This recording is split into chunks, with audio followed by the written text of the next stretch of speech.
सभी भक्तजनों को जय श्री कृष्ण। श्री नारद जी कहते हैं, राजन, इसी प्रकार उस ओर नलनी और नालनी नाम के दो द्वार और भी एक ही जगह बनाए गए थे। उनसे होकर वह अवधूत के साथ सौरभ नामक देश को जाता था। पूर्व दिशा की ओर मुखिया नाम का जो पांचवा द्वार था, उसमें होकर वह सत्सर्ग्य और विपण के साथ क्रमश बहुदल और आपण नाम के देशों को जाता था। पुरी के दक्षिण की ओर जो पितुहु नाम का द्वार था, उसमें होकर राजा पुरंजन श्रुतधर के साथ दक्षिण पांचाल देश को जाता था। उत्तर की ओर जो देवहु नाम का द्वार था, उससे श्रुतधर के ही साथ वह उत्तर पांचाल देश को जाता था। पश्चिम दिशा में आसुरी नाम का दरवाजा था, उसमें होकर वह द्रुमद के साथ ग्रामक देश को जाता था।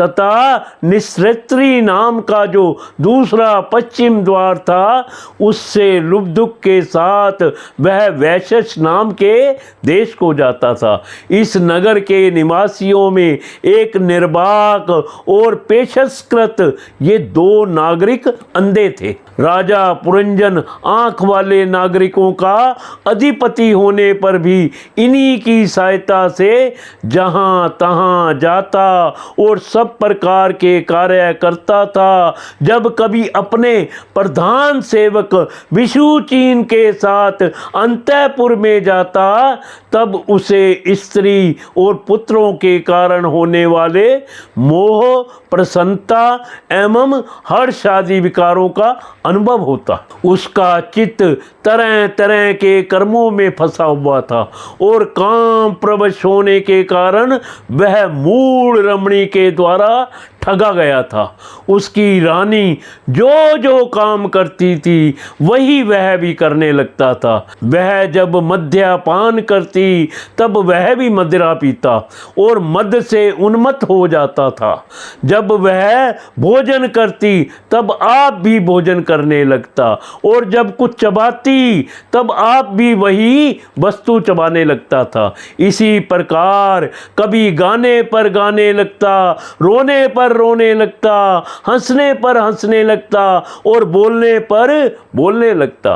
वह दौड़ती तो आप भी दौड़ने लगता, खड़ी होती आप भी खड़ा हो जाता, सोती तो आप भी उनके साथ सो जाता और बैठती तो आप भी बैठ जाता। कभी वह सुनने लगती तो आप भी सुनने लगता, देखती तो देखने लगता, सूंघती तो सूंघने लगता और किसी चीज को छूती तो आप भी छूने लगता।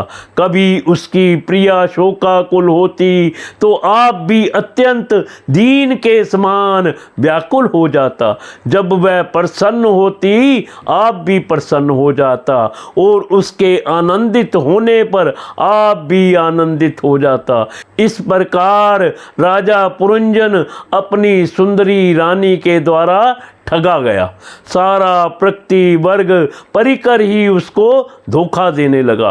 वह मूर्ख विविश होकर इच्छा ना होने पर भी खेल के लिए घर पर पाले हुए बंदर के समान अनुकरण करता रहा।